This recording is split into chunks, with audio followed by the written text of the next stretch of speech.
A Werewolf Shifter Romance. Written by Amelia Hart. Chapter 1. Silent Tears. The morning sun filtered through the tall windows of the Hale mansion, casting golden patterns across the marble floors that Clara Whitmore had been scrubbing for the past hour. Her knees ached despite the padding beneath them, and her hands were raw from the industrial cleaner that smelled sharp enough to burn her nostrils. 3 months she had worked here, and still the scent of wealth and power made her stomach twist with discomfort. She knew what lived in this house. Not just the alpha billionaire who commanded respect with a single glance, but the supernatural world that hummed beneath the surface of normalcy. The Loba who had raised her in the shelter had taught Clara early about shifters, about the hierarchies and customs that governed their hidden society. She had even whispered of an ancient law, one that allowed a single bite to bridge 2 worlds, though such bridges were rarely crossed without a price. That knowledge had saved her life more than once, teaching her when to keep her eyes down and her presence small. Clara straightened, pressing a hand against her lower back as she surveyed the gleaming floor. The second-story hallway stretched before her, silent except for the distant hum of activity from the lower levels. She gathered her supplies, the bucket handle cold against her calloused palm, and moved toward the next section of her assigned route. The playroom door stood slightly ajar. Clara paused, her instincts prickling with awareness. She had strict instructions about this room, the same as all the other staff. Clean it only when the child is elsewhere. Never engage. Never speak. The words came from Mrs. Patterson, the head housekeeper, but everyone knew they originated from someone higher. Someone who still wielded influence despite no longer living under this roof. A sound drifted through the gap in the door. Soft, muffled, heartbreaking. Clara's chest tightened. She recognized crying when she heard it, the particular quality of a child trying desperately to muffle their tears. Her hand moved before her mind could stop it, pushing the door wider. The hinges whispered, well-oiled and silent. Inside, the playroom looked exactly as it always did. Expensive toys lined shelves in perfect rows, untouched and pristine. A reading nook sat in the corner with cushions that appeared brand new. Everything spoke of wealth and careful selection, but nothing suggested actual play or joy. Then she saw him. The boy was small for 7 years old, tucked behind a large bookshelf near the window. His dark curls fell across his forehead, and his shoulders shook with silent sobs. Tears tracked down his face, catching the sunlight and making them shine against his pale skin. His eyes were the color of amber, striking and unusual, and they held a depth of loneliness that made Clara's throat ache. She knew his name, Oliver Hale, the Alpha's son. The child the other maids spoke about in whispers when they thought no one was listening. Defective, they called him. Broken. A shame to his bloodline. The words made Clara's hands clench into fists whenever she heard them. Clara set down her bucket carefully, making no sudden movements. She had learned to be gentle with frightened things, whether they were children or wounded animals. The skills were remarkably similar. She crossed the room slowly, giving the boy time to notice her presence, to flee if he wanted. Oliver's head snapped up. His eyes widened, and his hands moved to scrub at his face, trying frantically to erase the evidence of his tears. His mouth opened, then closed. No sound emerged. Clara's heart broke a little more. She knelt in front of him, mindful of the distance between them. Then, carefully, deliberately, she raised her hands and began to sign. "Are you okay?" The effect was immediate and stunning. Oliver froze completely, his amber eyes going huge in his small face. His breathing hitched. For a long moment, he simply stared at her hands as if they had performed magic. Then, slowly, hesitantly, his own hands moved. "You can understand me?" Clara's smile came without effort, warm and genuine. She nodded and signed back. "I can. My name is Clara. What's yours?" "Oliver." His signs were careful, unpracticed, but clear. "No one ever talks to me like this. They just move their mouths and get angry when I don't answer." The casual cruelty of it struck Clara hard. She forced herself to keep her expression calm, supportive. "Well, I'm talking to you now, and I'll listen to whatever you want to say." Something shifted in Oliver's face. The wariness didn't disappear entirely, but it softened. He scooted forward slightly, closing the distance between them by inches. "Why are you being nice to me? Why wouldn't I be nice to you?" Clara signed, tilting her head. "You seem like someone worth being nice to." Oliver's lower lip trembled. His hands moved jerkily, the signs coming faster now as if a dam had broken. "Everyone else thinks I'm broken. Mom says I'm defective. She doesn't visit anymore. Dad is always working. He's too busy. I'm alone all the time." Clara wanted to gather this child into her arms and hold him until the pain faded. Instead, she kept her hands moving, kept the conversation flowing. Being different doesn't mean being broken. It means being special in a way other people don't understand yet. "Do you really think that?" Oliver's eyes searched her face, looking for deception. "I know it." Clara's signs were firm, certain. "I learned to talk with my hands because I worked with children who needed it. Every single one of them was special. Every single one of them deserved kindness and patience. That includes you." They talked for 15 minutes. Clara learned that Oliver loved books about dragons, but no one read to him anymore. She learned that he could hear everything in the house with his shifter abilities, which meant he knew exactly what people said about him when they thought he couldn't understand. She learned that his wolf had emerged when he was 5, smaller than most but perfectly healthy, and that his mother had cried when she saw it. Clara learned that this 7-year-old child believed himself to be a burden his father was forced to carry. "I can visit you during my breaks," Clara signed, watching hope flare in those amber eyes. "If you'd like that. We could talk more." "Yes." Oliver's signs were enthusiastic now, his whole body engaged. "Please. Yes. Then I will." Clara smiled. "I promise." She stood carefully, aware that she had already been away from her duties longer than was wise. Oliver scrambled to his feet, his expression brighter than when she had found him. He waved goodbye, the gesture childish and sweet, and Clara felt her heart squeeze. She turned toward the door and froze. Nathaniel Hale stood in the hallway just beyond the threshold. The Alpha himself, master of this house, and more beyond it.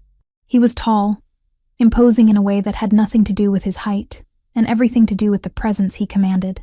His suit was charcoal gray, perfectly tailored to his broad shoulders.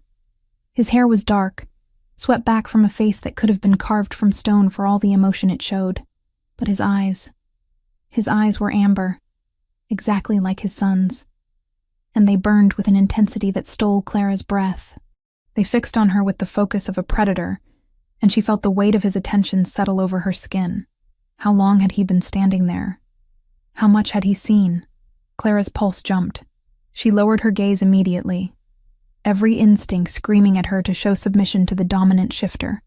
Her hands trembled as she reached for her cleaning bucket. "Come to my office." His voice was deep, resonant, carrying the undertone of command that made her body want to obey before her mind fully processed the words. "After your shift ends. Don't be late." It wasn't a request. Clara nodded, not trusting her voice, and watched as the Alpha turned and walked away. His footsteps were silent despite his size, predatory grace in every movement. She stood alone in the hallway, heart pounding, wondering if she had just made the biggest mistake of her life. Behind her, through the still open door, she could feel Oliver's presence. For his sake, she hoped whatever came next wouldn't separate them. The rest of her shift passed in a blur of anxiety and speculation. Clara scrubbed floors without seeing them, dusted furniture without remembering which rooms she had already cleaned. Her mind kept returning to those amber eyes, to the weight of the Alpha's stare, to the way her body had responded to his presence with a mixture of fear and something else she couldn't name. When the clock finally released her from duty, Clara's hands were shaking. She changed out of her uniform into a simple dress, washed her face, and tried to calm her racing heart. Then, with her chin lifted and her shoulders straight, she made her way to the Alpha's office on the first floor. The door was solid oak, imposing, and final. Clara knocked twice, the sound sharp in the quiet hallway. "Enter." She turned the handle and stepped inside, closing the door behind her. The office was all dark wood and leather, bookshelves lining the walls and a massive desk dominating the center. Behind that desk sat Nathaniel Hale, and the intensity of his focus hadn't diminished in the hours since she had last seen him. "Sit," he said, gesturing to the chair across from his desk. Clara sat. She folded her hands in her lap to hide their trembling and waited for the alpha to speak, to pass judgment, to decide her fate. The silence stretched between them, heavy and electric, until finally Nathaniel leaned forward and fixed her with those burning amber eyes. "Tell me," he said, his voice low and dangerous and somehow gentle all at once. "How long have you been able to speak with my son?" Chapter 2. Truths and Bargains. Clara's throat felt tight as she met the alpha's gaze. His question hung in the air between them, weighted with implications she didn't fully understand. She swallowed hard and forced herself to answer with steady honesty. "Today was the first time," she said quietly. "I heard him crying and went to check on him. I didn't know he could sign until he responded to me." Nathaniel leaned back in his chair, his amber eyes never leaving her face. The intensity of his stare made her skin prickle with awareness. She could smell him now. Wood smoke and something wild that her human senses could barely register, but recognized nonetheless. Alpha. Dominant. Dangerous. "You learned American Sign Language," he said. It wasn't a question, but Clara nodded anyway. "At the shelter where I grew up. The woman who ran it was a retired shifter. She taught me about your world, how to stay safe around those with more power." Clara paused, then added carefully, "She also made sure I could communicate with all the children who came through. Some of them needed signs instead of spoken words." Something flickered across Nathaniel's face, too quick for her to identify. He stood abruptly, moving to the window behind his desk. The motion was fluid, predatory, and Clara had to fight the urge to shrink back in her chair. He stood there for a long moment, his broad shoulders silhouetted against the evening light. "As you already know, my son was born mute," he said finally, his voice rough. "In our world, in families like mine, any deviation from perfection is seen as weakness, a genetic flaw, evidence of contaminated bloodlines." His hands clenched at his sides. "Victoria, my ex-wife, she couldn't accept it. She called Oliver defective, broken. She insisted on a divorce when he was 3 years old." Clara's chest ached. She thought of the small boy hiding behind that bookshelf, tears streaming down his face because he believed himself unwanted. "I'm sorry," she whispered. "She maintains partial custody," Nathaniel continued, turning back to face her. "Not because she wants him. She made that abundantly clear. She keeps the arrangement because of the financial settlement, the generous monthly payments I provide for Oliver's care, the inheritance rights tied to shared custody. It's purely mercenary." The bitterness in his voice was palpable. Clara understood now why Oliver felt so alone, why he had been starved for simple human connection. His mother saw him as a paycheck, and his father was drowning in the weight of corporate empires and pack politics. Nathaniel moved back to his desk, bracing his hands against the polished surface. "I watched you with him today, through the door. I saw how he responded to you, how he smiled for the first time in months." His amber eyes burned into hers. "I want to hire you, not as a maid, as Oliver's companion, his tutor, someone who can actually communicate with my son and help him navigate a world that wasn't built for him." Clara's breath caught. "Mr. Hale, I don't have credentials. I'm not trained as a teacher or a therapist. I don't care about credentials." His voice carried the edge of command now, the alpha authority bleeding through. "I care about results. I saw my son happy today. I saw him understood. That's worth more than any degree." "What about the other staff?" Clara asked, her mind already spinning with the implications. "They'll wonder why I've been promoted. They might resent it. Let them wonder." Nathaniel's tone brooked no argument. "This is my house, my son, my decision." Clara studied him for a long moment. Beneath the hard exterior, beneath the alpha dominance, she could see the desperation of a father who had failed his child and was grasping at any chance for redemption. She understood that kind of desperation. She had felt it herself, watching other children in the shelter suffer while she was powerless to help. "I have a condition," she said slowly. One dark eyebrow rose. "You're negotiating with an alpha?" "I'm negotiating for Oliver," Clara corrected. "If I'm going to help him, I need you to be part of that help. 1 hour every day you spend time with him. No phones, no work, no distractions. Just you and your son. For a heartbeat, she thought she had overstepped. Nathaniel's eyes flashed gold, his wolf rising close to the surface. The air in the office grew heavy with power, pressing against her skin until it felt hard to breathe. Then, slowly, he nodded. Agreed. Good. Clara stood, her legs unsteady, but her resolve firm. Then I accept. Your salary will triple. You'll move into the east wing near Oliver's rooms. Julian, my beta, will handle the logistics. Nathaniel pulled a business card from his desk drawer and handed it to her. Report tomorrow morning at 8. We'll discuss Oliver's needs and establish a proper schedule. Clara took the card, her fingers brushing his for the briefest moment. The contact sent electricity racing up her arm, shocking in its intensity. She jerked back, and Nathaniel's eyes narrowed slightly. He had felt it too. There's something else you need to understand, he said as she turned to leave. The shifter world has laws, old laws, that govern our behavior. One of those laws allows for humans to be transformed through bite. A single wound from a shifter can change a human into one of us. Clara froze. I've heard of it. The Loba who raised me mentioned it once. Then you know that transformed humans are looked down upon. Bad blood, they call it. Tainted. Even though the law says they're technically shifters, society treats them as lesser. His voice hardened. Victoria has allies who would love any excuse to remove Oliver from my custody. You being human, working closely with my son, could give them ammunition. I'm telling you this so you know the risk. Why are you telling me this now? Clara asked, turning back to face him. Because you deserve to know what you're walking into. Nathaniel's expression was unreadable. And because if you're going to be in my son's life, you need to understand the world we live in. The politics, the prejudices, the dangers. Clara held his gaze. I understand, and I still accept. Something that might have been respect flickered in those amber eyes. Good. Then I'll see you tomorrow morning, Miss Whitmore. The dismissal was clear. Clara left the office with her head spinning and her heart racing. She had just agreed to step into a world far more complicated than scrubbing floors and avoiding eye contact. She had agreed to put herself directly in the line of fire for a 7-year-old boy who had already stolen a piece of her heart.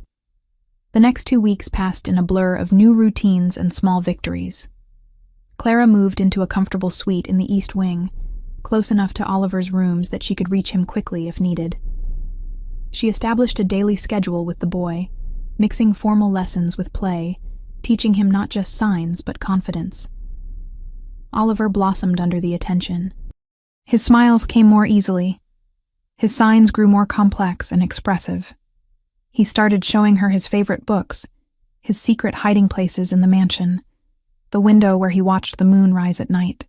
And true to his word, Nathaniel appeared every evening for an hour, learning signs alongside his son, rebuilding bridges that had been burned by pain and misunderstanding. Clara tried not to notice the way her pulse quickened when Nathaniel entered a room. She tried to ignore the warmth that spread through her chest when he laughed at something Oliver signed, the sound rare and precious. She told herself the growing attraction was nothing more than admiration for a father fighting to connect with his child. She was lying to herself, and she knew it. Then Victoria arrived. Clara was in the garden with Oliver, teaching him the signs for different flowers, when a black luxury car pulled up to the front entrance. A woman emerged, tall and elegant, her platinum hair gleaming in the sunlight. She moved with the fluid grace of a shifter, but there was something cold about her beauty, something sharp and calculating in the way her blue eyes swept across the grounds. Oliver's hand stilled in the middle of signing Rose. His entire body went rigid. Clara followed his gaze and understood instantly. This was his mother, the woman who had called him defective and walked away. Victoria's gaze landed on them.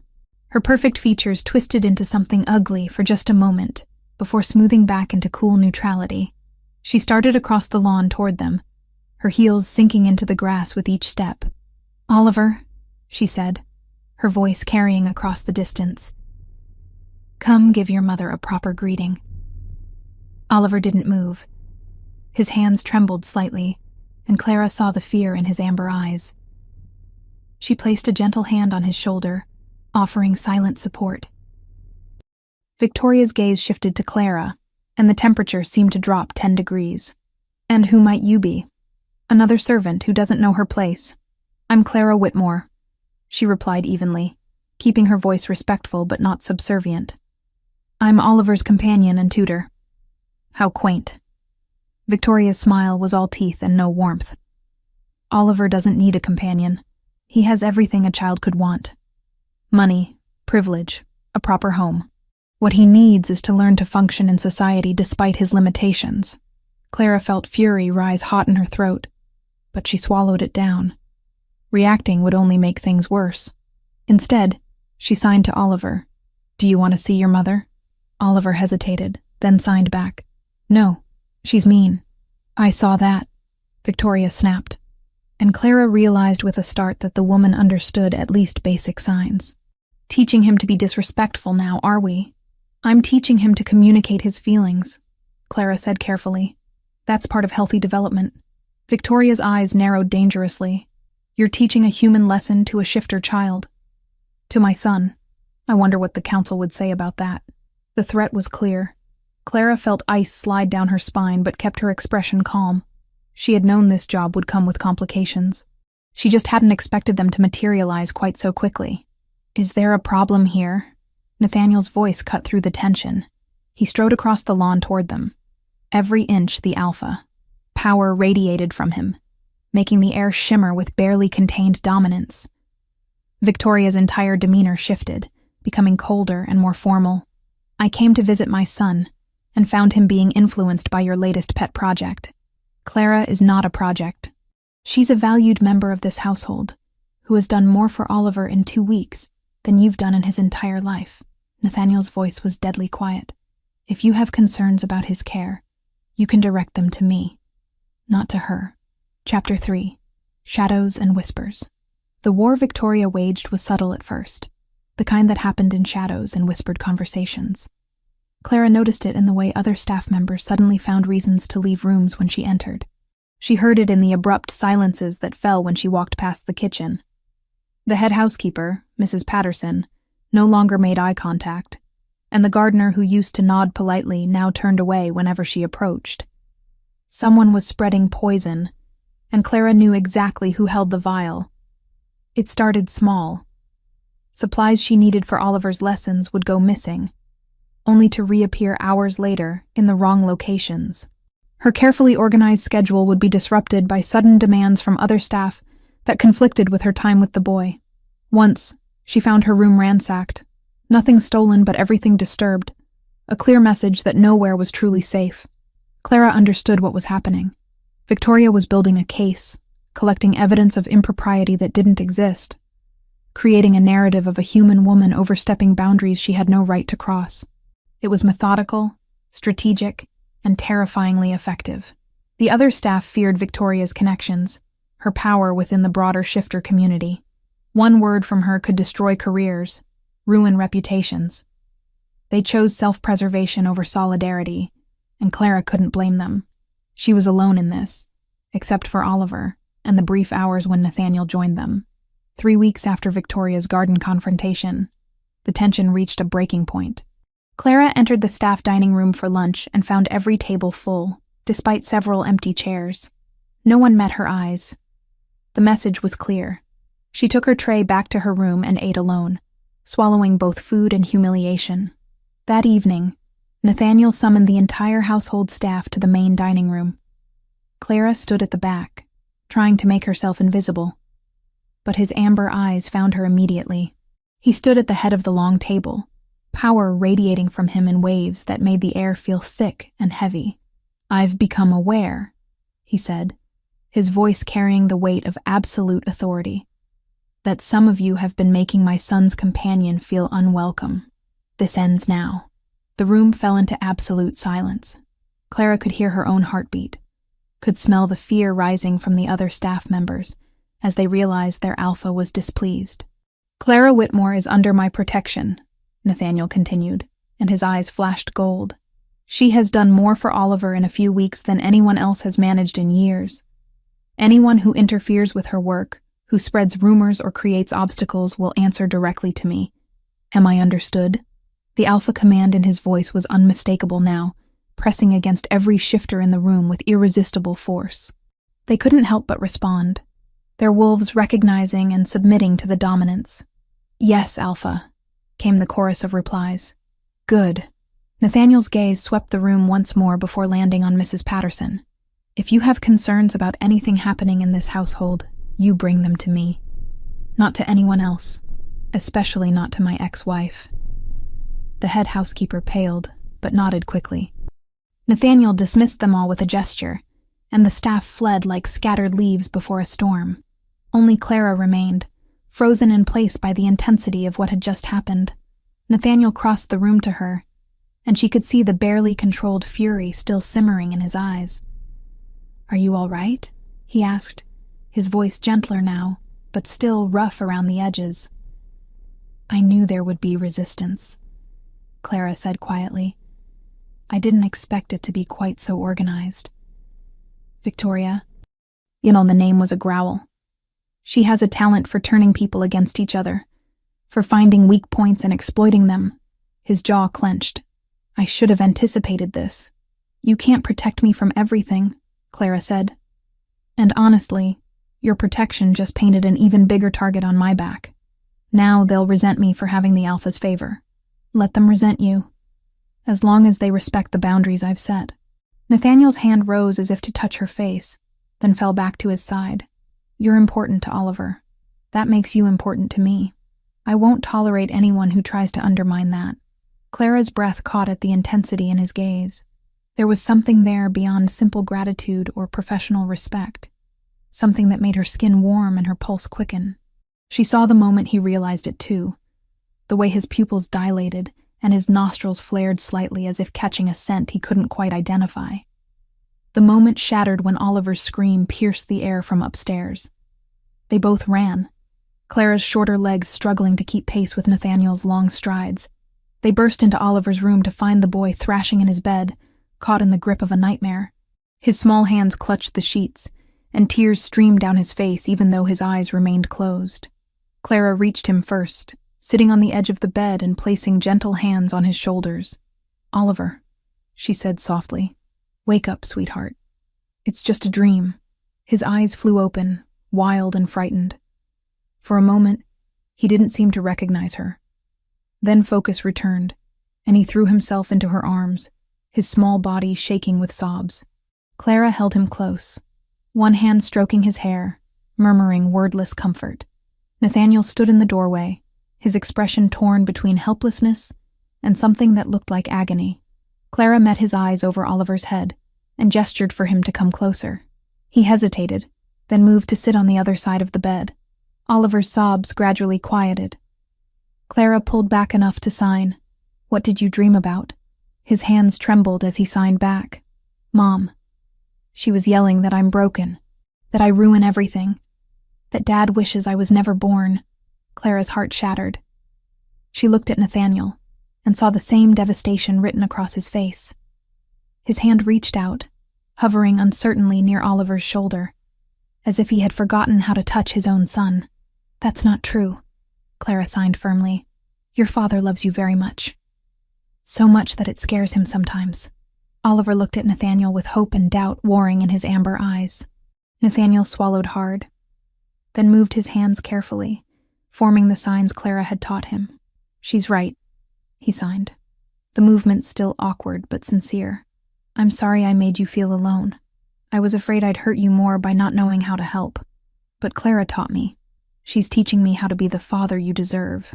Fresh tears spilled down Oliver's face, but these were different. He launched himself at Nathaniel, wrapping small arms around his father's neck. Nathaniel caught him, holding on with desperate strength, and Clara saw his own eyes glisten with unshed tears. "Can you stay?" Oliver signed when he finally pulled back. "Both of you?" "I don't want to sleep alone." Clara glanced at Nathaniel, unsure. He nodded without hesitation. "We'll stay." They settled in Oliver's room, Clara in the reading chair by the window, Nathaniel in another chair he pulled closer to the bed. Oliver curled under his blankets, his hand reaching out to hold his father's. Clara began to sign stories, her hands weaving tales of brave knights and clever princesses, of dragons who were misunderstood, and heroes who came in unexpected forms. Oliver's eyes grew heavy, his grip on Nathaniel's hand loosening as sleep reclaimed him. But still they stayed, watching over him as the night deepened outside the windows. Clara felt the weight of Nathaniel's gaze on her and looked up to find him staring at her with an expression she couldn't quite read. "Thank you," he mouthed silently.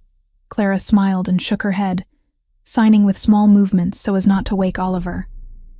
"You're doing the hard part. I'm just translating." "You're doing far more than that," Nathaniel signed back, his movements more confident now. "You gave me my son back. I don't know how to repay that." "Keep showing up," Clara signed. "Keep learning. Keep trying. That's all the payment I need." They sat in comfortable silence after that, two guardians watching over a sleeping child. Eventually, when Oliver's breathing had settled into the deep rhythms of true rest, they slipped quietly from the room. In the hallway outside, the space felt suddenly smaller.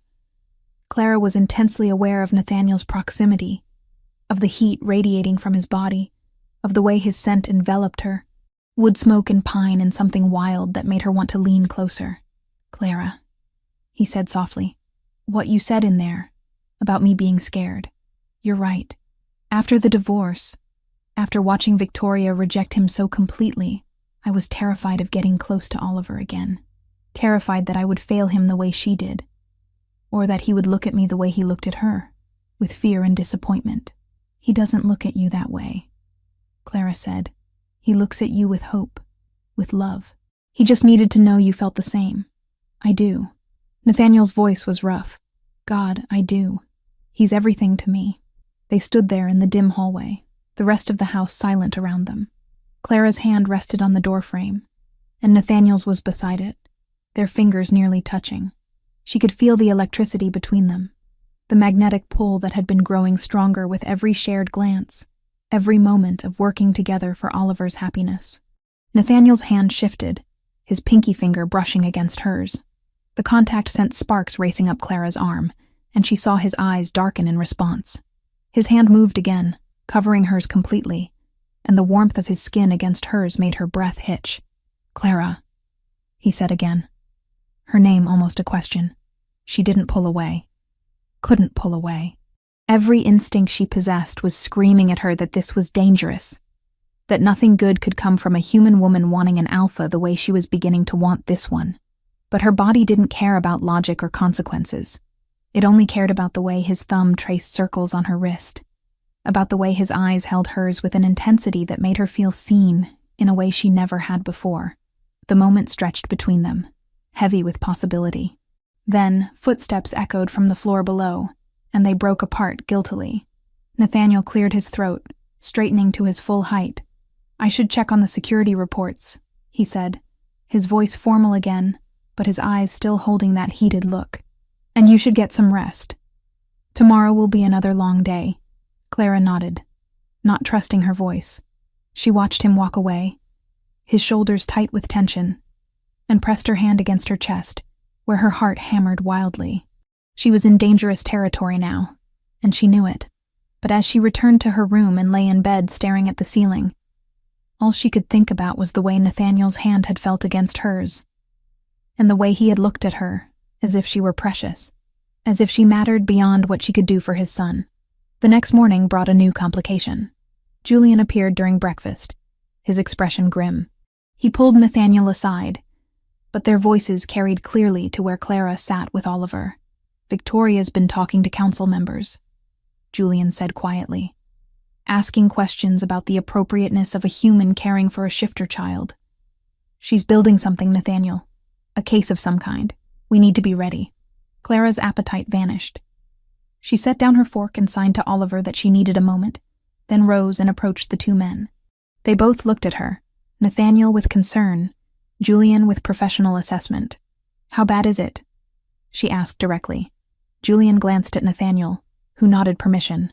"She's being careful," the beta said, "not making direct accusations yet, just planting seeds of doubt, questioning whether it's appropriate for Oliver to be so influenced by human customs when he needs to learn shifter ways, whether having someone without understanding of pack dynamics is harmful to his development."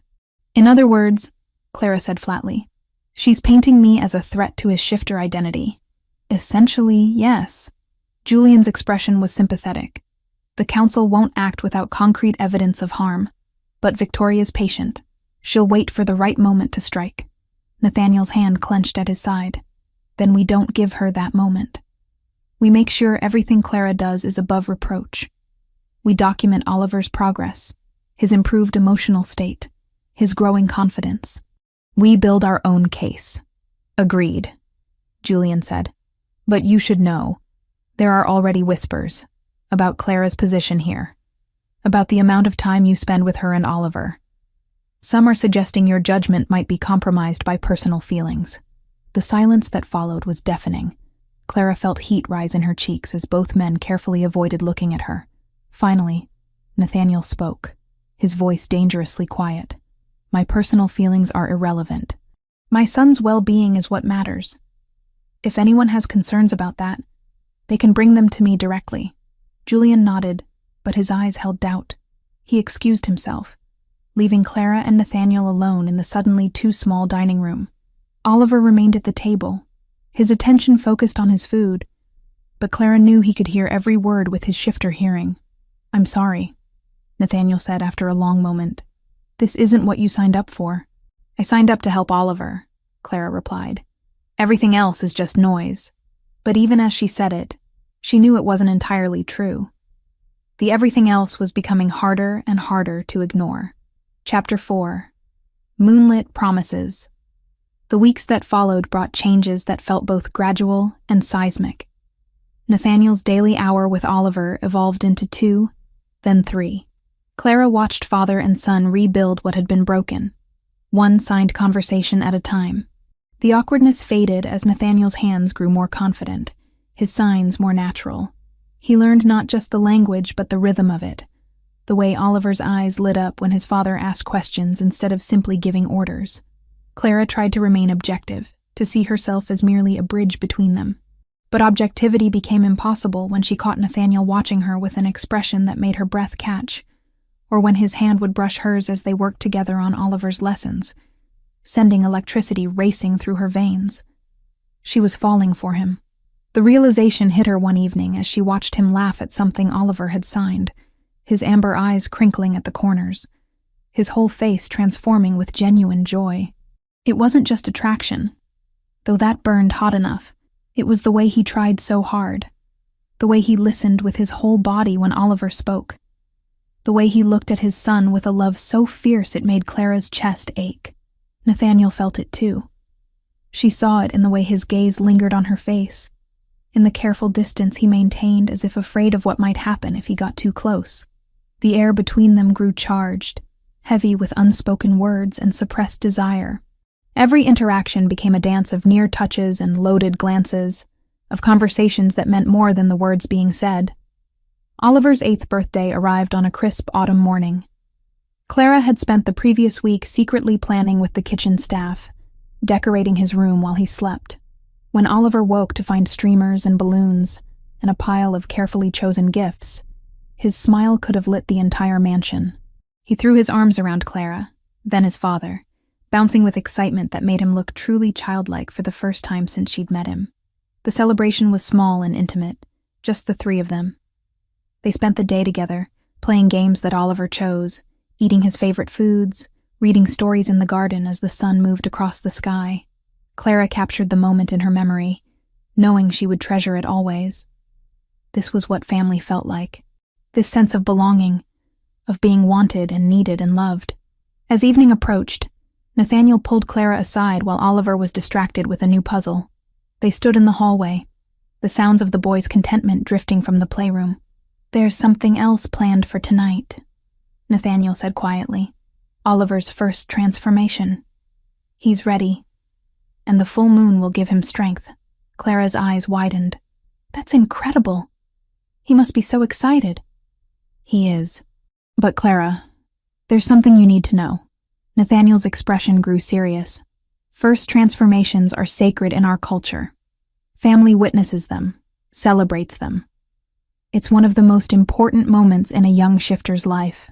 I understand, Clara said, already planning to make herself scarce. "I'll give you privacy." "No." Nathaniel's hand caught her wrist gently. "I want you there. Oliver wants you there. You're part of this family now, whether society recognizes it or not." The words sent warmth flooding through Clara's chest. "Are you sure? If it's sacred." "You've earned the right to be there," Nathaniel interrupted. "More than most people connected to us by blood. But I need you to understand the risk. Victoria will likely hear about this. She's been waiting for ammunition, and a human witnessing a sacred ritual is exactly the kind of transgression she can use against us." Clara met his gaze steadily, then let her try. "I'm not abandoning Oliver on one of the most important nights of his life because his mother might throw a tantrum." Something fierce and proud blazed in Nathaniel's eyes.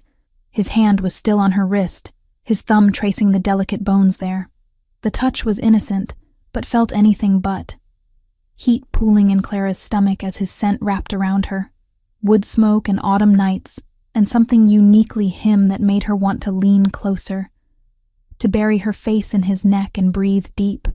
"You're remarkable," he murmured, and the roughness in his voice made her shiver. "Do you know that?" Before Clara could respond, Oliver appeared in the doorway, signing excitedly about the moon rising soon. The moment broke, but the heat in Nathaniel's eyes promised it wasn't forgotten. They gathered in a private clearing on the estate's grounds as twilight deepened into night. The full moon hung heavy and luminous above the trees, painting everything silver. Oliver stood in the center of the clearing, nervous energy radiating from his small frame. Clara positioned herself at the edge, giving him space but staying close enough that he could see her encouraging smile. Nathaniel knelt beside his son, hands moving in gentle signs. "Remember what we practiced. Let your wolf rise naturally. Don't force it. Don't fight it. Just feel the moon and let yourself change." Oliver nodded, closing his eyes. For long moments, nothing happened. Then his body began to shimmer, bones shifting beneath skin in ways that should have been impossible. Clara watched in awe as the boy transformed, his human shape melting away to reveal a small wolf pup with dark fur and bright amber eyes. The wolf was smaller than average, delicate-looking, but perfect. He yipped and spun in circles, clearly delighted with himself. Nathaniel shifted as well, his transformation swift and powerful, becoming a massive wolf with midnight fur. He nuzzled his son, pride evident in every movement. Clara couldn't stop the tears that spilled down her cheeks. This was magic, pure and beautiful, and she felt privileged beyond measure to witness it. Oliver bounded over to her in wolf form, tail wagging furiously. She knelt and ran her hands through his soft fur, laughing as he licked her face with puppy enthusiasm. The moment was perfect, which meant, of course, that it couldn't last. Within 3 days, Victoria had called an emergency meeting of the Shifter Council. Julian delivered the news with grim efficiency, his expression tight with controlled anger as he briefed Nathaniel in the study. Clara stood nearby, guilt churning in her stomach. This was her fault. She should have refused to attend the transformation, should have known Victoria would find out somehow. "She's claiming that Clara's presence at Oliver's first shift was a violation of sacred tradition," Julian explained. "That allowing a human to witness such an intimate ritual shows a fundamental disrespect for shifter culture and calls into question your judgment as a father." "My judgment as a father has never been better," Nathaniel growled low, his eyes flashing gold.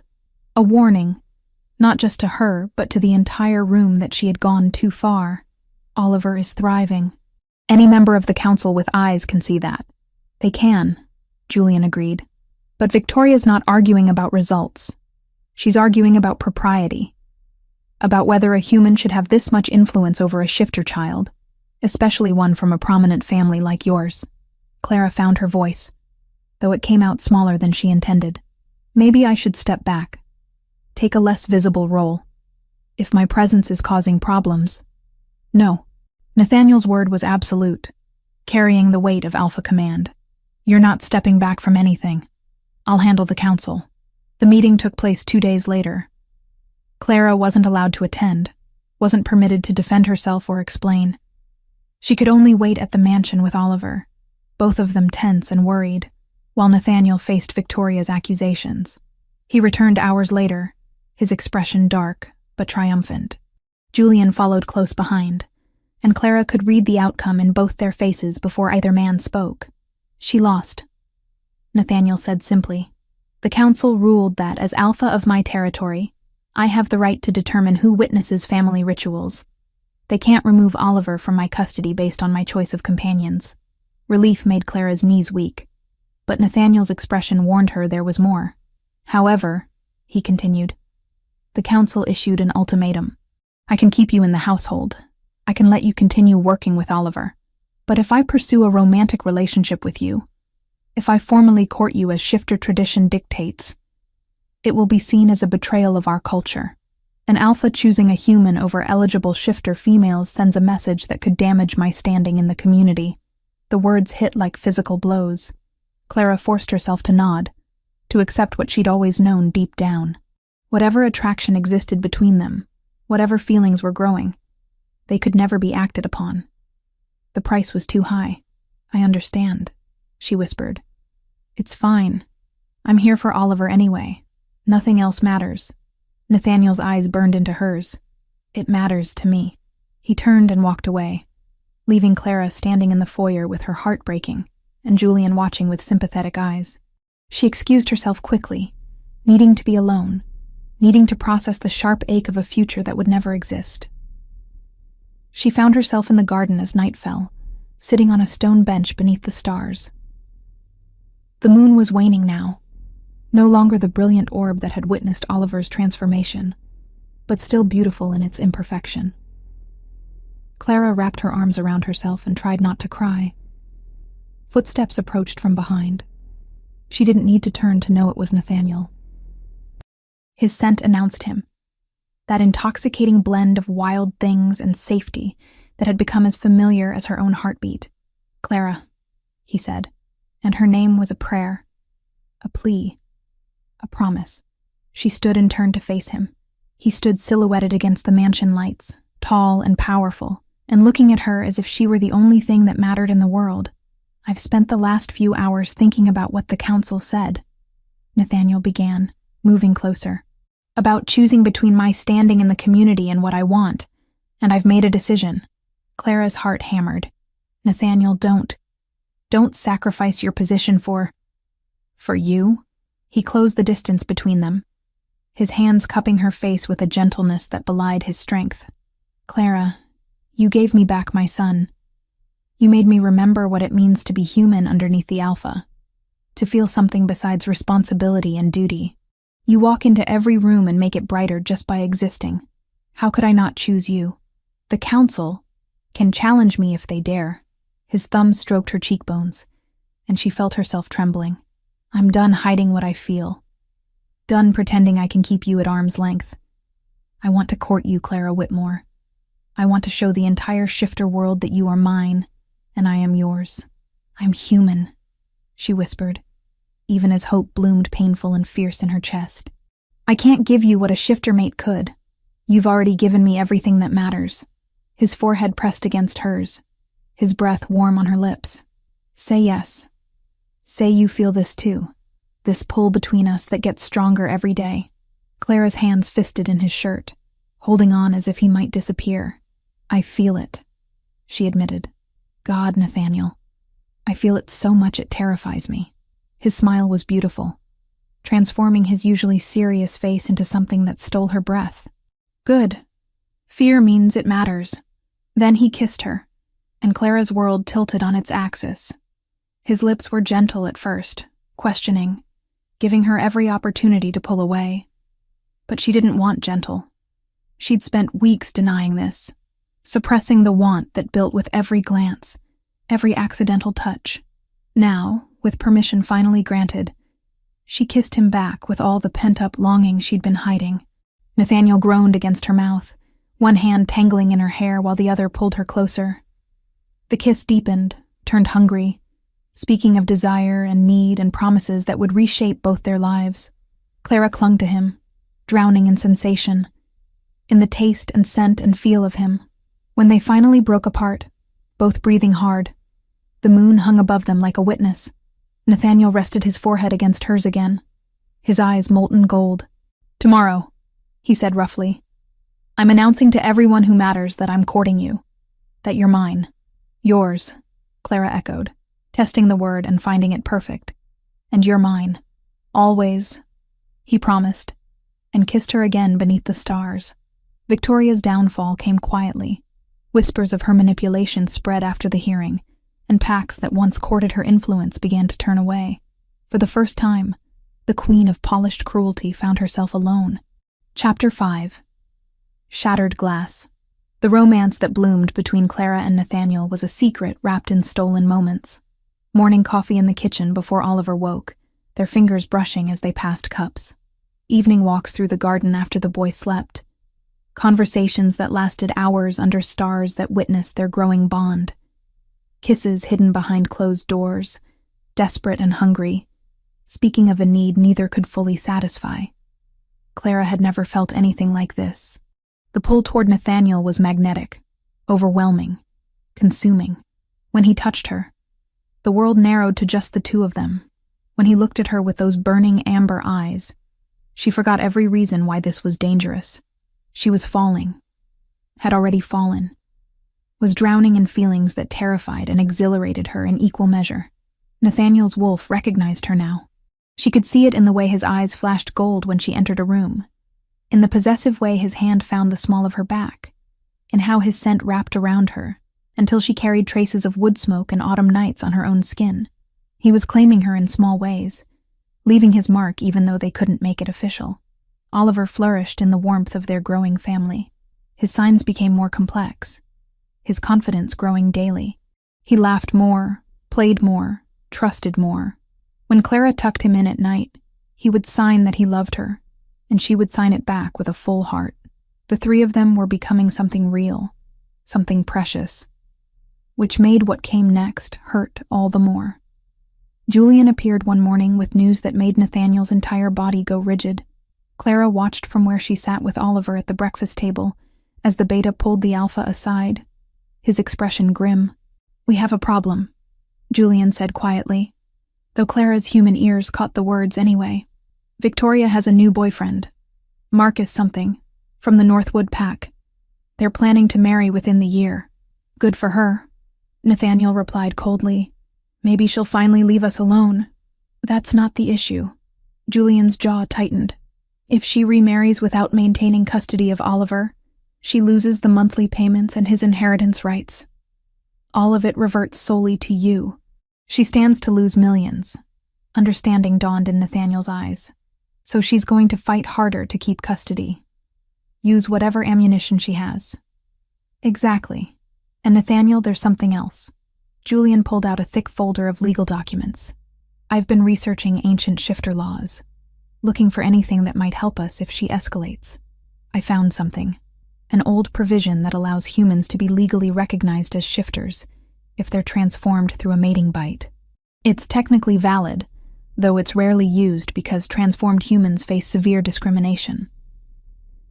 Clara's blood went cold. She hadn't meant to eavesdrop, but now she couldn't unhear what Julian had revealed. "No," Nathaniel said immediately, his voice hard as stone. "Absolutely not. I won't even consider that option. I'm not saying we use it," Julian said carefully. "I'm saying it exists as a last resort. If Victoria manages to build a case strong enough to threaten your custody, this could be the legal solution that removes her ammunition. Clara would technically be a shifter, eliminating the argument about human influence. And she would spend the rest of her life being called bad blood, tainted, lesser." Nathaniel's hands clenched into fists. "I won't do that to her. I won't turn her into something society will reject just to win a legal battle."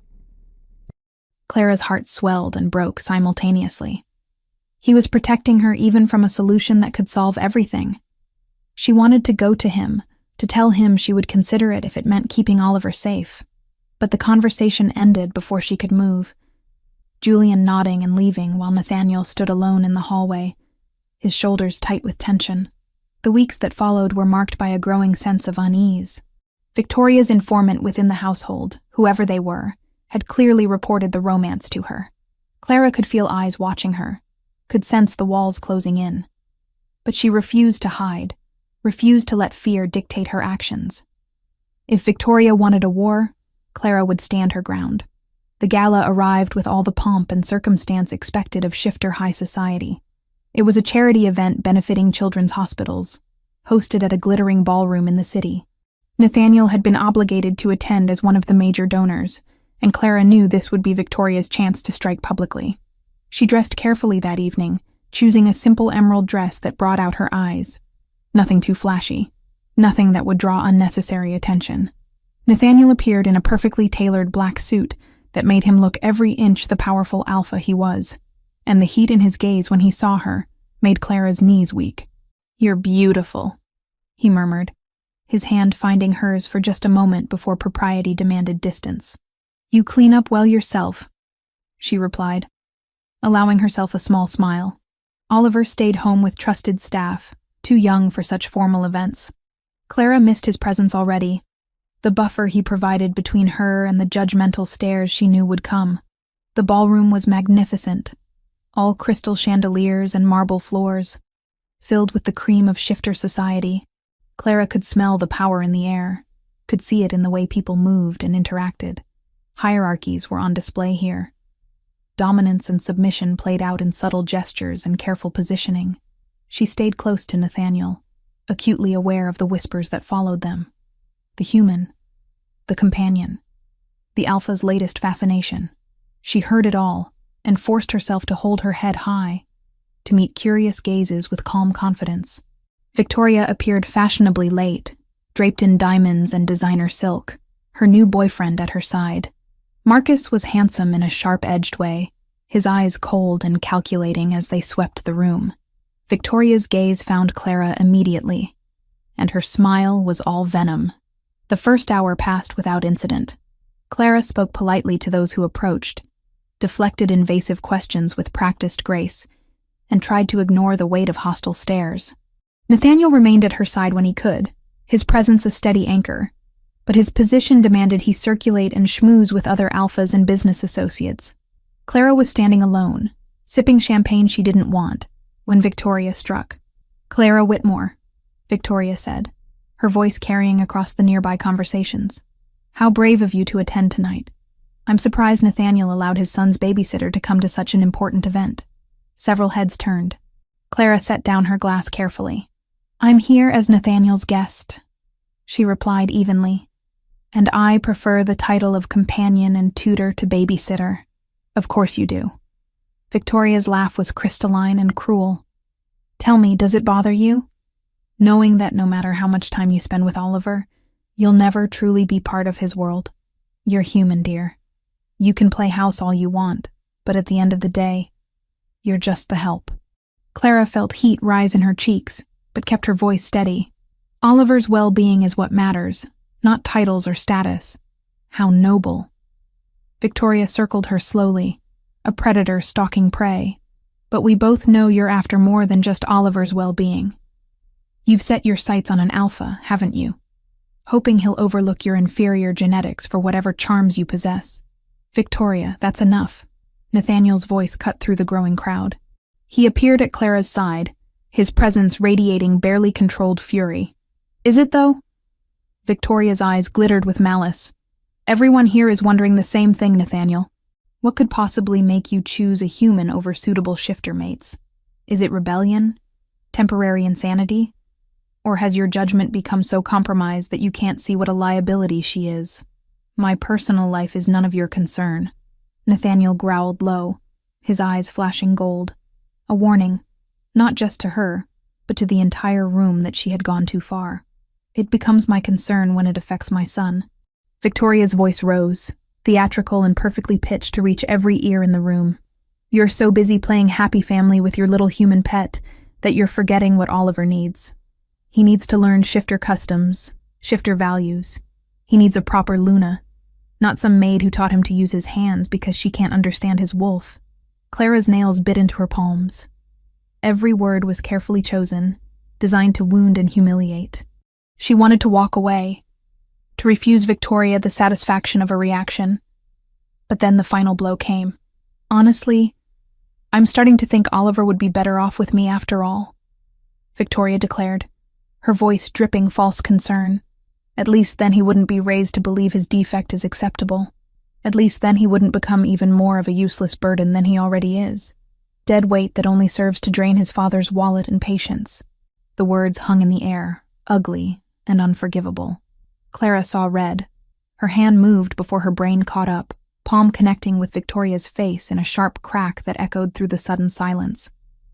The ballroom collectively gasped. Victoria's head snapped to the side, her perfect makeup disrupted, her expression transforming from shock to triumph in the span of a heartbeat. Clara's hand stung, her chest heaving, and she realized with cold horror what she had just done. Did everyone see that? Victoria's voice was shrill with manufactured distress. She attacked me. This is the woman Nathaniel trusts with his son? Someone violent and unstable. You insulted Oliver, Clara said, her voice shaking. You called your own son worthless. I spoke a harsh truth that needed to be said, and you responded with violence. Victoria held her reddening cheek dramatically. Marcus, darling, please call my lawyer. I want this documented. Witnesses, all of you. The crowd murmured, some sympathetic to Clara, others clearly on Victoria's side. Nathaniel moved to place himself between Clara and his ex-wife, his body vibrating with barely suppressed rage. You planned this, he said quietly, dangerously. You baited her deliberately. I expressed concerns about my son's upbringing, and your companion assaulted me for it. Victoria's smile was razor-sharp. The council will hear about this. They'll hear about all of it. A human woman, violent and inappropriate, having undue influence over a young shifter. It's grounds for a custody review, Nathaniel. You know it is. Julian appeared from the crowd, his expression grim. We should leave. Now. Nathaniel nodded once, his hand finding Clara's elbow with gentle firmness. They made their way through the gawking crowd, Clara's face burning with shame and anger. She had played directly into Victoria's hands, had given her exactly the ammunition she needed. In the car ride home, the silence was suffocating. Clara stared out the window at the passing city lights, her hand still stinging from the slap. I'm sorry, she whispered finally. I lost control. I gave her what she wanted. She was vile, Nathaniel replied, his voice rough. What she said about Oliver was unforgivable, but I should have been stronger, should have walked away. You were defending my son, our son. His hand found hers in the darkness. I'm not angry at you, Clara. I'm furious at her for manipulating this situation, and I'm terrified of what comes next. Julian's voice came from the front seat, measured and professional. Victoria filed a petition for a custody review within an hour of the incident. The council has agreed to hear her case. We have 2 weeks to prepare. 2 weeks before they decide if Nathaniel keeps full custody of Oliver or if she gets what she wants. Clara closed her eyes against the tears threatening to fall. 2 weeks to save the little boy she loved, the family she had found. 2 weeks before everything she had built might crumble to dust. Chapter 6. The weight of decisions. The council chamber was built to intimidate. Vaulted ceilings stretched high overhead. Dark wood paneling absorbed light rather than reflected it. And the curved table where the 5 council members sat created a semicircle of judgment that made Clara feel small and exposed. The air smelled of old leather and power, of centuries of decisions made within these walls that had shaped shifter society. Clara sat in a wooden chair that felt more like a witness stand, Nathaniel beside her radiating controlled fury. Julian sat on Nathaniel's other side, surrounded by folders of documentation and legal briefs. The lawyers Nathaniel had hired were the best money could buy, but even their confident demeanor couldn't hide the uphill battle they faced. Victoria sat across the room with her legal team, immaculate in a white suit that made her look angelic and innocent. Her blue eyes held calculated satisfaction as she watched Clara squirm under the council's scrutiny. The head council member, an alpha named Aldrich with silver hair and cold gray eyes, called the hearing to order. His voice carried the weight of absolute authority. We are here to review the custody arrangement of Oliver Hale and determine whether changes are warranted based on recent events and concerns raised by his mother, Victoria Hale. The first hour was brutal. Victoria's lawyers called witnesses, staff members who Clara recognized from the mansion. Mrs. Patterson testified that Clara had been insubordinate and disruptive. A gardener claimed he had seen Clara speaking harshly to Oliver, though Clara knew it was a lie. Another maid suggested that Clara's influence was making Oliver withdrawn from other shifters, isolated and strange. Each testimony was careful, measured, designed to paint Clara as inappropriate and damaging without being obviously false. Nathaniel's lawyers cross-examined, but the damage was done. The council members took notes with expressions that ranged from disapproving to openly hostile. Julian presented his evidence next. Audio recordings he had obtained of Victoria, speaking to her boyfriend Marcus. Her voice came through clearly, admitting she didn't want Oliver, that he was merely a means to maintain her financial settlement. The recordings were damning. Her contempt for her son laid bare for everyone to hear. "Your Honor," Victoria's lead lawyer stood smoothly. "We object to this evidence. These recordings were obtained without my client's knowledge or consent. They represent a violation of privacy and cannot be admitted in a proceeding of this nature." Aldrich frowned, conferring quietly with the other council members. Finally, he spoke. "The objection is sustained. While the content may be relevant, the manner in which it was obtained is dishonorable, and beneath the standards we maintain. The recordings will not be considered in our deliberation." Julian's jaw clenched, but he nodded curtly. Clara felt hope slipping through her fingers like water. Without that evidence, they had nothing concrete to counter Victoria's carefully constructed narrative. Then Oliver was called. Not to speak, of course, but to present something he had prepared. A court attendant brought forward a large portfolio, and Clara's breath caught as she recognized it. Oliver had been working on this for days in secret, she realized, preparing for this exact moment. The attendant opened the portfolio on a display easel. The first series of drawings showed a small figure alone in a dark room. The next showed the same figure surrounded by shadows shaped like adults who turned away. More drawings depicted the boy crying, hiding, small and forgotten. The artwork was simple but heartbreaking, rendered with the honest skill of a child who had lived what he drew. Then the images changed. Color bloomed across the pages. The same small figure now stood beside two taller ones, their hands linked. Sunlight poured through the drawings. Smiles were sketched on faces. The final drawing showed 3 wolves running together under a full moon, stars scattered above them like blessings. Beneath the drawings were words in childish handwriting, letters formed with careful concentration. "Before Clara, I was alone. Dad loved me but was far away. Mom said I was broken. Clara taught me I'm not broken, just different. She taught Dad to talk to me. Now we are family. Please don't take her away. Please don't make me alone again." The chamber fell completely silent. Clara pressed her hand to her mouth, tears streaming down her face. Nathaniel's hand found hers beneath the table, gripping tight enough to hurt. She saw Aldrich's expression soften, saw the female council member openly wipe at her eyes. Victoria shifted uncomfortably in her seat, her perfect composure cracking at the edges. The child's testimony, unconventional as it is, will be considered. Aldrich said quietly. "Is there anything else?" Clara stood before she could second-guess herself. "May I speak?" Aldrich nodded. "You may address the council." Clara's legs shook as she moved to stand before the curved table. 5 pairs of eyes fixed on her, judging and weighing. She took a breath and began. "I know what you see when you look at me. A human.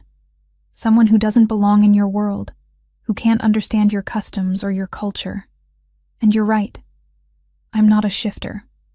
I'll never be one. But I understand what it means to be different, to be rejected because you don't fit the mold people expect." She forced herself to meet Aldrich's gaze directly. "I grew up in a shelter run by a retired shifter named Margaret. She taught me about your world, about hierarchy and respect, and the beauty of what you are. She also taught me that every child deserves kindness, regardless of whether they fit society's definition of perfect." Oliver doesn't speak, and some people see that as a flaw. I see it as a different way of being brilliant. I learned American Sign Language working with children who needed it. I've spent my life helping those who communicate differently, who see the world through their own unique lens.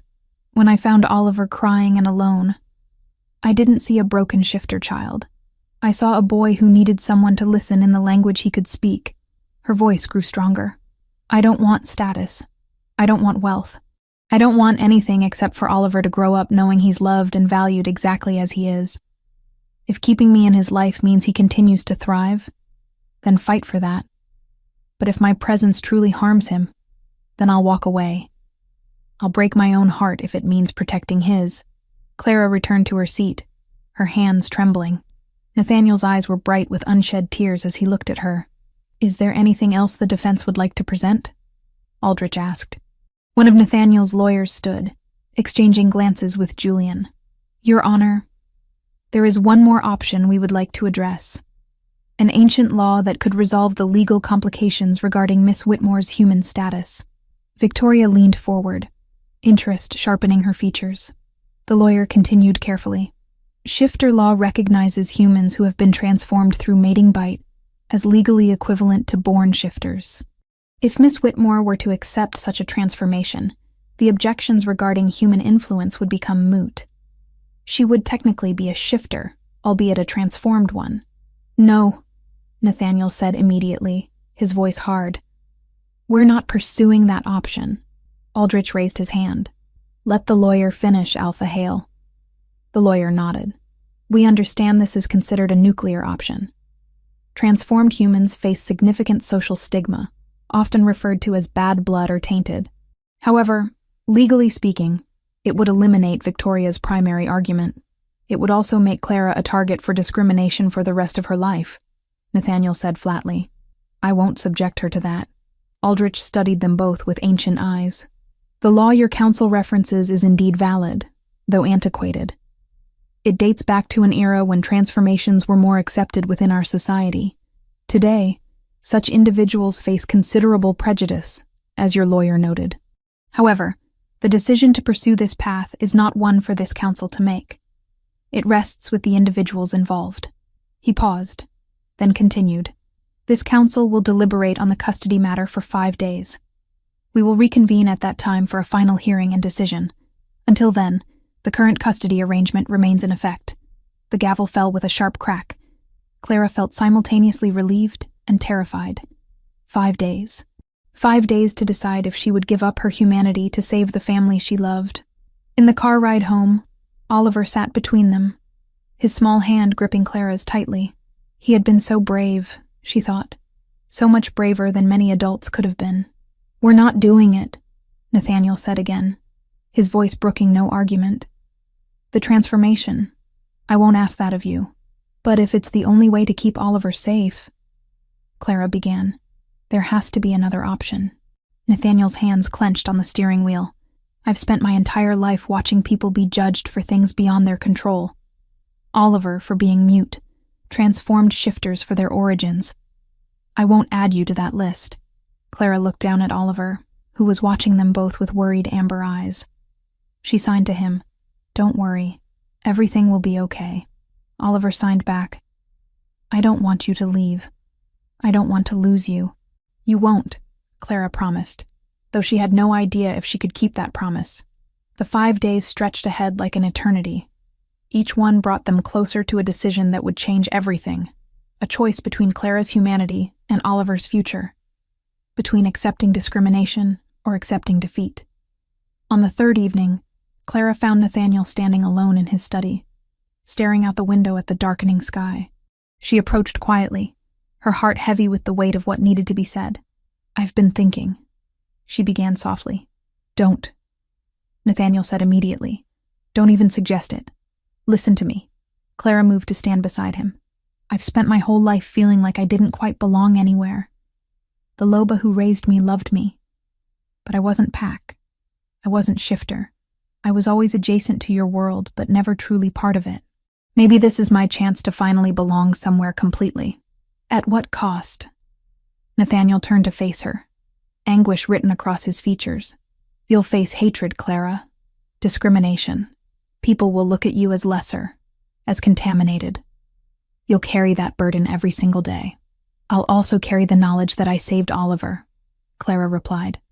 That I became part of your world in the only way a human can. And maybe, just maybe, I can help change how transformed shifters are treated. Oliver's differences made him stronger once we embraced them. Maybe mine can too. Nathaniel pulled her into his arms, burying his face in her hair. "I don't deserve you," he whispered roughly. "Either of us. You deserve someone who fights for you," Clara said against his chest. "And I'm fighting, Nathaniel. I'm choosing this. Not because I have to, but because I want to. Because you and Oliver are worth it." Chapter 7. Moonfire. The fourth day of waiting dawned cold and clear. Clara woke before sunrise, her decision solidifying in her chest like stone. She found Nathaniel already awake in his study, papers scattered across his desk that he wasn't really reading. His eyes were shadowed with exhaustion and worry. "I'm doing it," she said without preamble. "The transformation. Today." Nathaniel's head snapped up, his amber eyes wide. "Clara, you don't have to—" "Yes, I do." She crossed the room to stand before him. "Not because I'm being forced, but because this is my choice. My family. I won't lose you or Oliver because I was too afraid to change." "You'll face discrimination," Nathaniel said roughly, standing to tower over her. "People will treat you as lesser.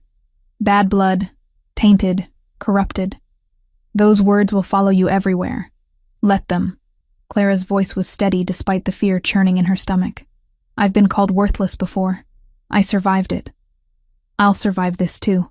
Nathaniel cupped her face with both hands, his touch achingly gentle. "You are the bravest person I've ever known." "I'm terrified," she admitted. "Good.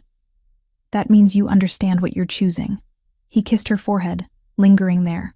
"But if we do this, we do it properly. The mating bite isn't just transformation. It's a bond, a claiming.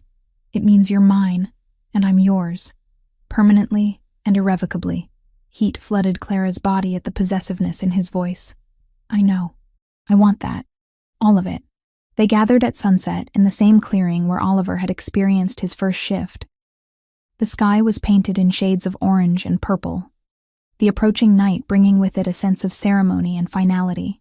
Julian stood as witness, his expression solemn. Oliver watched with wide eyes, his small hand clutching Clara's tightly. She signed to him, "Don't be scared. This is what I want." Oliver signed back. "Will it hurt?" "Probably," Clara admitted. "But you'll still have me after. I promise." Nathaniel stood before her in the fading light, and Clara had never seen him look more conflicted. Love and guilt warred in his expression. "Last chance to change your mind," he said quietly. "I won't." Clara's voice didn't waver. "Transform me. Make me yours." The ritual was simple, but carried the weight of eternity. Nathaniel hesitated, trembling between love and fear. "If I do this," he whispered, "I could lose you if it goes wrong." Clara touched his face, smiling through tears. "Then find me again. On the other side." Nathaniel shifted partially, his canines elongating into deadly fangs. Clara tilted her head, exposing the vulnerable column of her throat in a gesture of absolute trust. His breath was hot against her skin as he positioned himself. "I love you," he whispered. Then he bit down. Pain exploded through Clara's body, white-hot and all-consuming. It felt like fire racing through her veins, like every cell was being torn apart and remade. She screamed, couldn't help it, and distantly heard Oliver's frightened cry. Nathaniel's arms were iron bands around her, holding her up as her legs gave out. His venom spread through her system like liquid lightning. Clara felt her human self fighting it, her body trying to reject the foreign magic forcing its way into her DNA.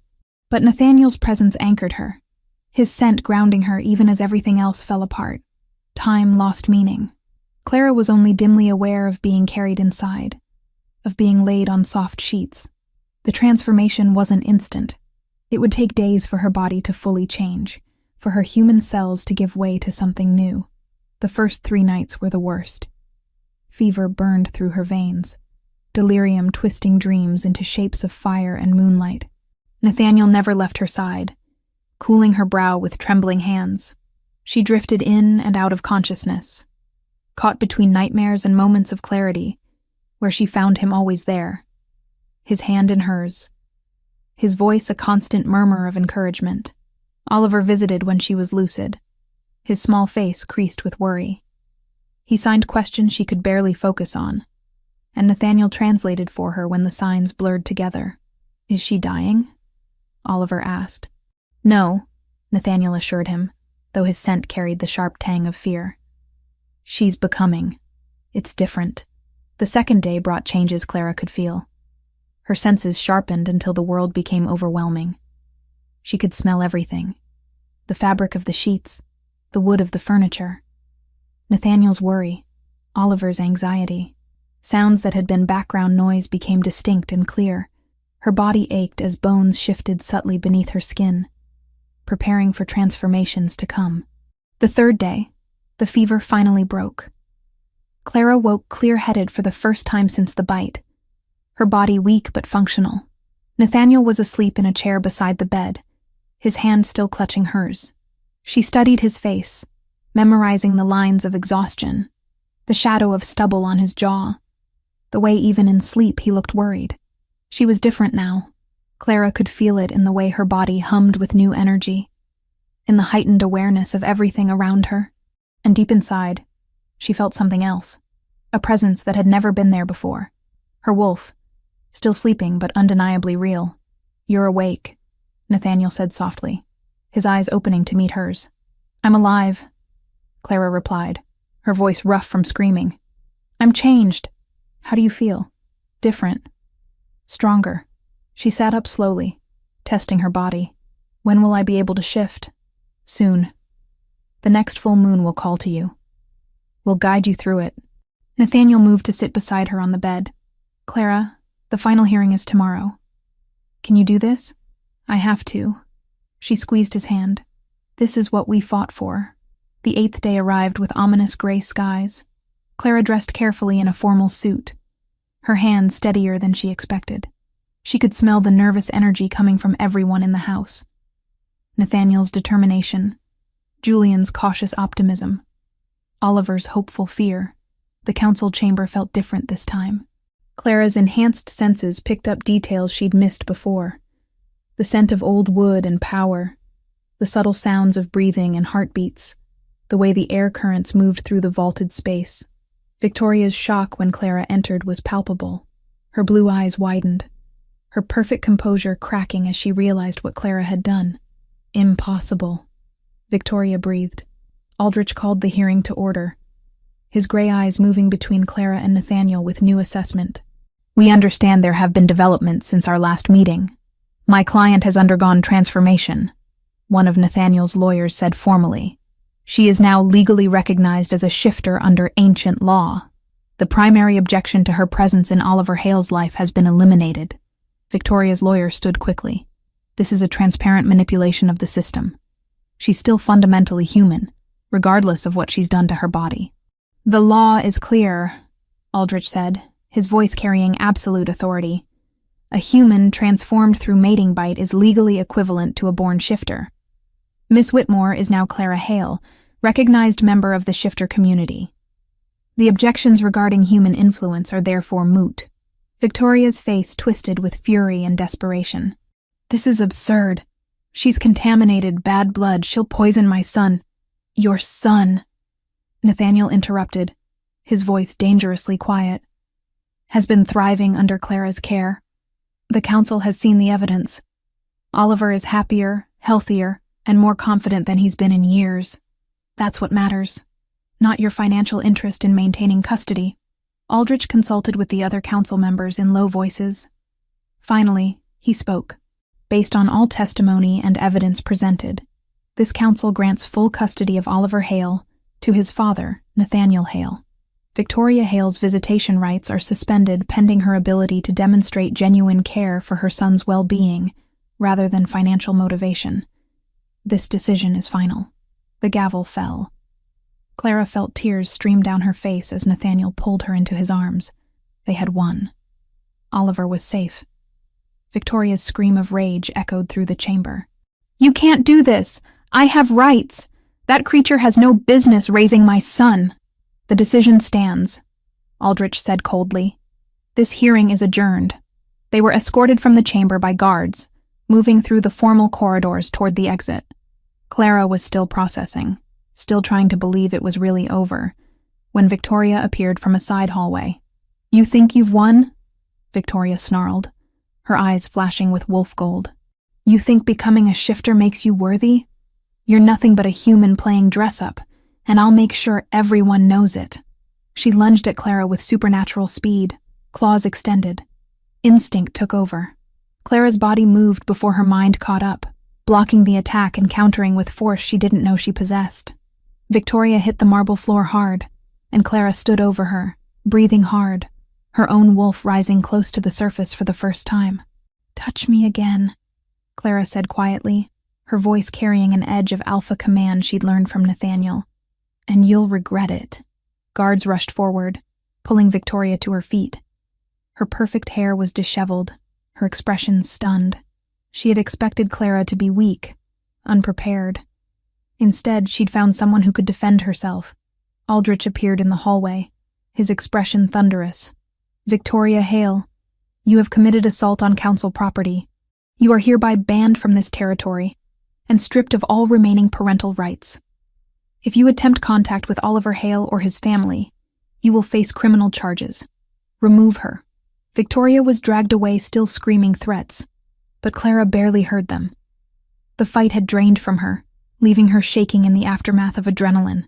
Nathaniel's arms came around her, steady and strong. "It's over," he murmured against her hair. "You're safe. Oliver's safe. We won." Outside the council building, Julian was waiting with Oliver. The boy saw them emerge and ran forward, throwing himself into Clara's arms with such force she stumbled. She held him tight, breathing in his familiar scent now enhanced by her new senses. "You're okay," Oliver signed frantically when he pulled back. "You're really okay." "I'm better than okay," Clara signed back. "I'm Pack now. Really, truly Pack. And we're never letting you go." Oliver buried his face in her shoulder and cried, but they were tears of relief and joy. Nathaniel wrapped his arms around both of them, and they stood there in the gray afternoon, a family finally complete and safe. That evening, Nathaniel and Clara stood in the garden under the waxing moon. Oliver slept peacefully inside, exhausted from the emotional day. The night air was cool against Clara's skin, and she marveled at how differently she experienced the world now. "No regrets?" Nathaniel asked softly. "Not one." Clara turned to face him. "Though I won't lie, I'm scared of what comes next. Of the discrimination, the judgment. We'll face it together." He pulled her close. "And Clara, what you did today, standing up to Victoria, defending yourself, you showed everyone that transformed shifters aren't weak. You gave them something to respect." "I had a good teacher," she replied, smiling up at him. Nathaniel kissed her then, deep and claiming, a promise of forever sealed under the watching moon. When they finally broke apart, Clara rested her head against his chest and listened to his heartbeat, steady and strong. She had lost her humanity, but gained so much more. A family, a purpose, a place to belong. And as the moon climbed higher in the sky, Clara felt her wolf stir inside her, awakening to greet the night. Soon she would run on 4 legs instead of 2, would hunt and howl and be truly wild. The thought didn't frighten her anymore. It filled her with anticipation, with joy, with the certainty that she had made the right choice. Whatever challenges lay ahead, she would face them as Clara Hale, mate, mother, shifter, and finally, completely, home. Chapter 8. Home. Under moonlight. 6 months had passed since the council's decision, and the world had transformed in ways Clara could never have imagined. Not just her body, though that too had changed fundamentally.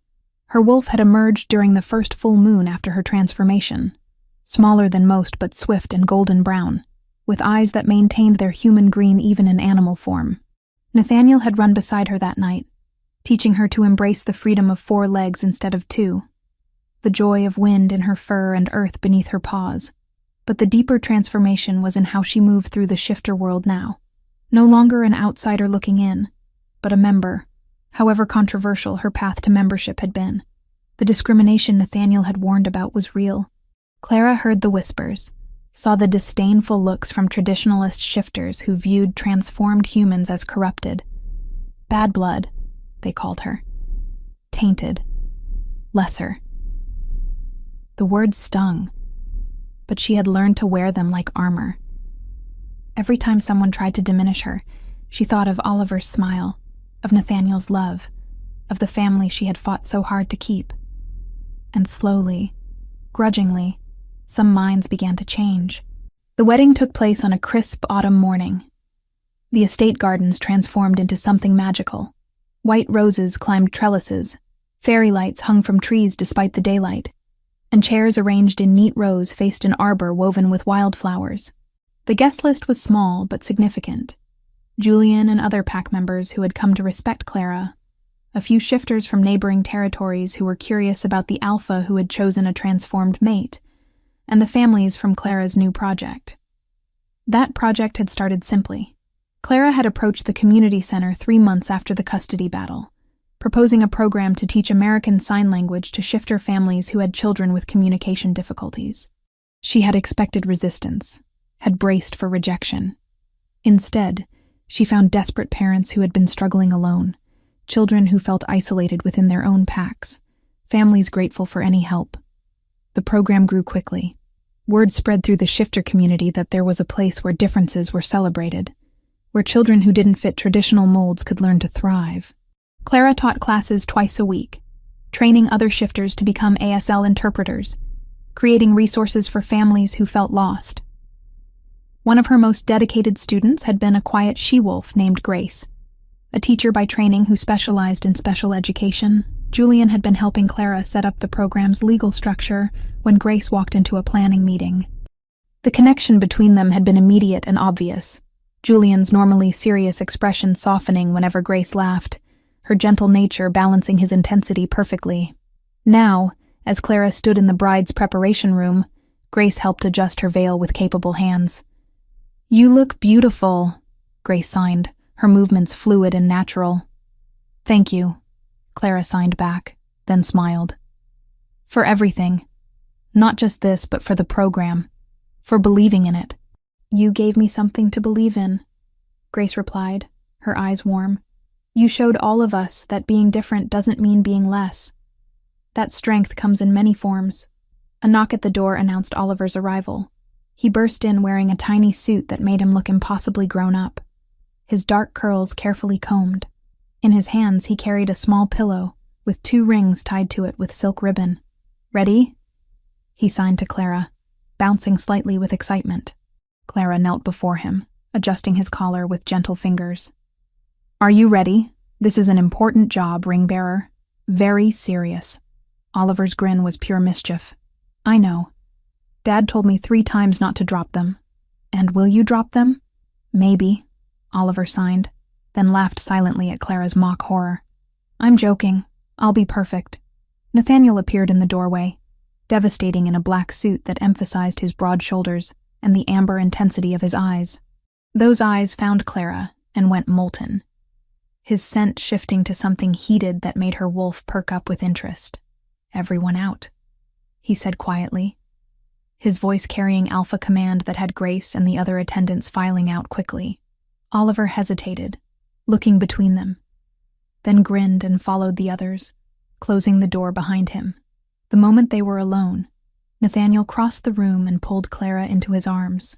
"Having second thoughts?" he murmured against her hair. "About you?" "Never." Clara tilted her head back to meet his gaze. "About whether I deserve this happiness?" "Every day. You deserve everything," Nathaniel said fiercely. "You saved my son. You saved me. You changed an entire community's perspective on what it means to be different. And in a few minutes, you're going to officially become my mate. My Luna. My wife. I am the luckiest alpha who ever lived." Clara's throat tightened with emotion. "I love you. Both of you. This family we've built. Forever," Nathaniel promised, kissing her with gentle passion. "No matter what comes. Forever." The ceremony was simple but profound. Clara walked down the aisle alone, needing no one to give her away because she was choosing this freely, completely.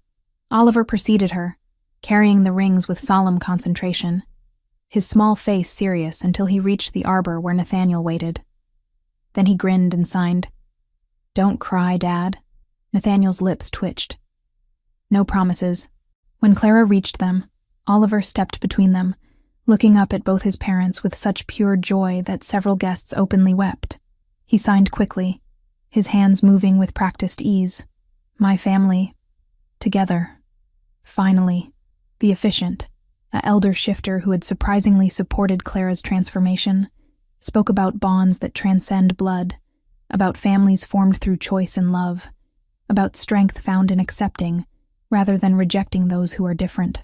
His words carried weight, and Clara saw more than one traditionalist shifter in the audience shifting uncomfortably, reconsidering old prejudices. When it came time for vows, Nathaniel spoke first, his voice steady but rough with emotion. "Clara, you came into my life when I had forgotten how to be anything but an alpha. You reminded me how to be a father, a man, someone capable of love rather than just duty. You saw my son's value when others saw only deficit. You chose us, again and again, even when it cost you everything you were. I vow to spend my life being worthy of that choice, to love you with everything I am, to build with you a family and a future where everyone belongs." Clara's voice shook, but held firm. "Nathaniel, you gave me a home when I had only ever been an outsider.